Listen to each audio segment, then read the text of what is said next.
Good afternoon, everyone. I'm Ann Massey-Badmus, and I'm an immigration attorney. I have been practicing immigration law for the past 20-some years. I'm a partner with the law firm of Scheef and Stone, where I head the immigration practice. Our offices are in Frisco as well as Dallas. So today I'd like to say I'm so glad to see so many of you out today. It's probably one of the biggest crowds I've seen in many years. So it looks like a lot of people are interested in citizenship, which is a great thing. So what I'm going to talk about here, a couple of things, the reasons for getting citizenship in particular, and then we're going to talk a little bit about the procedure, the FBI name check, and about attorneys as well. So the advantages of citizenship, as many of you know, if you're a citizen, you're eligible to vote, you are eligible for jury duty, you're eligible for more options of green card sponsorship. So for example, if you are a citizen, you can now sponsor your parents and siblings to get green cards, whereas if you're a permanent resident, you can only sponsor your children or your spouse. You're also eligible for government jobs or running for office, as Dr. Menon talked about. You're eligible for international travel, having a passport, and with a U.S. passport, you can go many places without a visa and come back without a problem, hopefully. There is no deportation as far as if you become a citizen. If you become a citizen, whereas you are as a permanent resident, potentially you are still possibly deportable depending on certain things that might happen in your life. As a U.S. citizen, you are not subject to deportation. And most importantly, you are eligible for the full protection of the U.S. Constitution and Bill of Rights, where as a permanent resident you certainly are, but certainly have protections under the Constitution. But there's always questions about that, and as a citizen there would be no question with respect to your eligibility.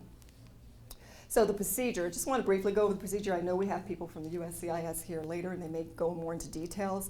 But if you're going to apply for citizenship, or naturalization as we call it, what you need to do, of course, is to complete your forms, your N-400 forms, typically including your 2 passport photos, a copy of your green card, and the fee, which is currently $725, unless you have what's called a fee waiver, where you can request waiver of that fee based on certain circumstances.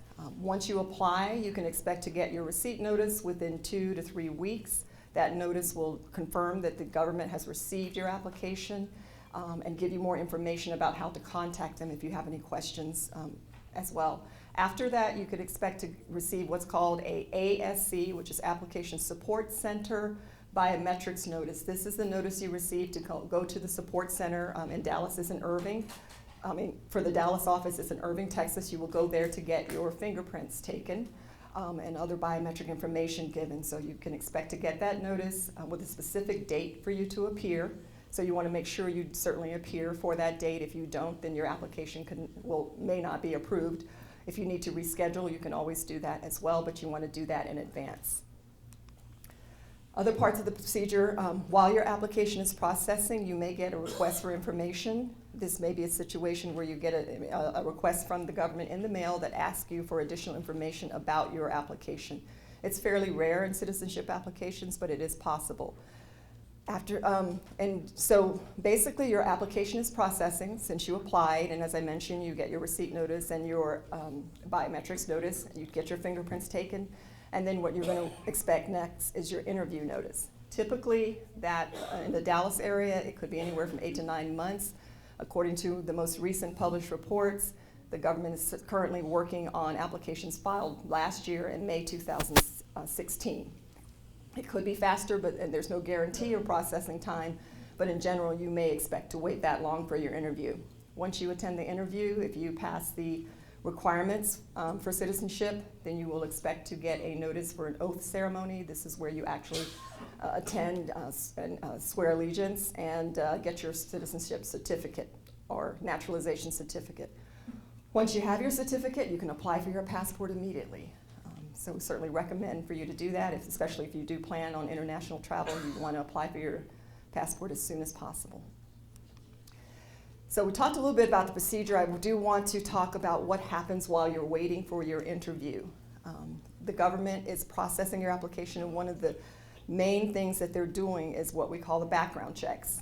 The USCIS always conducts an investigation of any applicant for citizenship. The investigation consists of criminal background and security checks.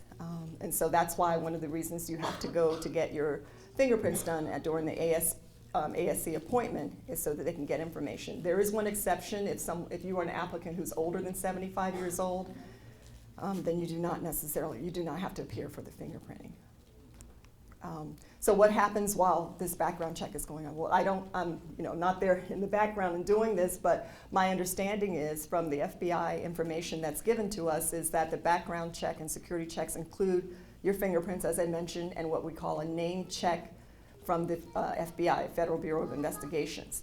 They have what's called a name check program that must be completed before you can be scheduled for your interview.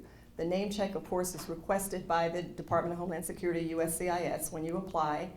And then the response that is typically received is a full background check that's been completed that confirms either that you, as an applicant, do not have any administrative or criminal record. Administrative would mean that there may have been some investigation, but not necessarily that it's a criminal matter, or that you have actually an administrative or criminal record, which that would come back to the USCIS. And when it does come back to them, if you have been arrested, even if you have been arrested and your charges have been dropped, for example, the government gets back that report that you've been arrested, and it may not necessarily show what happened in that case. So if your charges were dropped, if you have had any arrest, then you do want to make sure that you get a copy of your records, certified copy of your records from the court, to show that what happened in your case.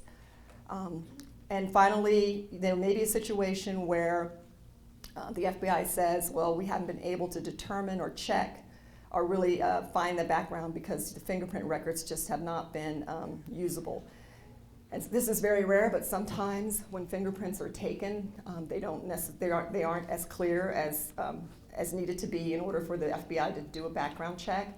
In that case, if it comes back that they could not do the background check based on your fingerprint records, then oftentimes the USCIS will ask you to obtain police reports from the locations that you've lived to show that you do not have a criminal record. So that would kind of delay your application, but it's something that would have to be done. You normally would not know that until you go to your interview and you'd be told that there was an issue with your fingerprinting. So the USCIS also checks for other government agencies for background checks. They do all the agencies that are in the system. They will look, all the agencies in the U.S., they will actually go through a background check and go through the computer database. So it's an extensive check, but again, they must be completed before your citizenship interview is scheduled. So generally, if you have received an interview notice to come for an interview, that means they've completed your background checks. If you have had any arrest and you want to see if there's any criminal history record for you, there is an option of an identity history summary. This is often referred to as a criminal history record or a rap sheet. And this is where the government has records, as we mentioned, that search is being done when you apply for the application. But if you want to get that information in advance of applying for citizenship, you can get a copy of your criminal history record through the FBI. And this is the link here that I'm showing that if you go to that website, you can actually request information to see what's on record for you. But typically it takes about 12 to 14 weeks to get that response back. So now I'm going to talk a little bit about getting qualified help. As you all know, we have great immigration attorneys here to help you and review your applications and answer your questions here. But should you decide to go on to seek additional help, one thing we want to make sure that you know is that you want to seek qualified help. That's help from actual attorneys. There may be people who claim that they can help you with immigration applications, but if they are not actually attorneys, then they are not really authorized by law to help you with those immigration paperwork or answering questions about the legalities of your application. So if you do hire an attorney or find an attorney you'd like to work with, this is what we believe the attorney should do for you. They're going to advise you of the law and your options. You may believe that you're eligible for citizenship. They should review and determine if you are, or they may even determine that you already have citizenship. In some cases, that could actually be the case. So you want to be sure that you make sure that give the attorney all the information so that they can thoroughly review your case facts and then recommend the best options for you. They should also, if you like, prepare or review all your legal documents, your forms, the application forms, and then submit them to the government.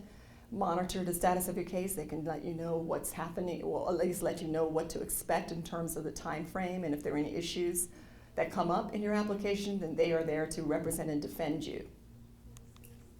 So if you are going to work with an attorney, or if you're doing this yourself in any event, you do want to make sure that you, when you sign your paperwork, review it thoroughly. Do not sign anything that's blank. Make sure that you've reviewed all the information in there, because even if you have help through an attorney, you are ultimately responsible for your application, so you want to make sure that everything is correct in that application before signing it.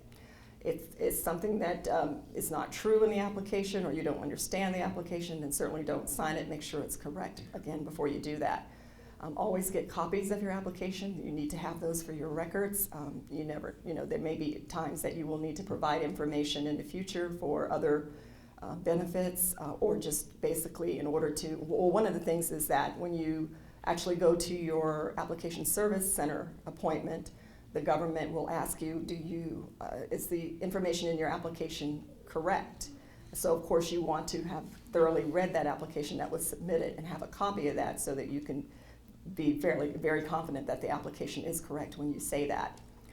If you are hiring an attorney, then make sure that that person is eligible or kind of do a little background check on that attorney as well. You can go to texasbar.com, where any attorney who's licensed in Texas would be listed on that website, and there will be information about that attorney. If there have been any complaints, or at least filed with the Texas Bar, it would show up there as well. And finally, you want to just keep informed. Even though you have a representative, you do want to make sure that you're getting the information you need to know what's going on in your case, what's going on in immigration in general, and how it might affect your case. So always keep informed. Don't let the application go through without getting the information that you need. Finally, the information that we just discussed, immigration applications are never just forms. All behind the forms, there's always complex rules and consequences to every application. So as I mentioned, it's very important to understand that the facts of your case are different, even though others may have gone through the same situation, and that you believe is the same situation as yours. Each case is different, so that's why you need to not rely just on immigration information, but get accurate immigration advice that is specific to your situation.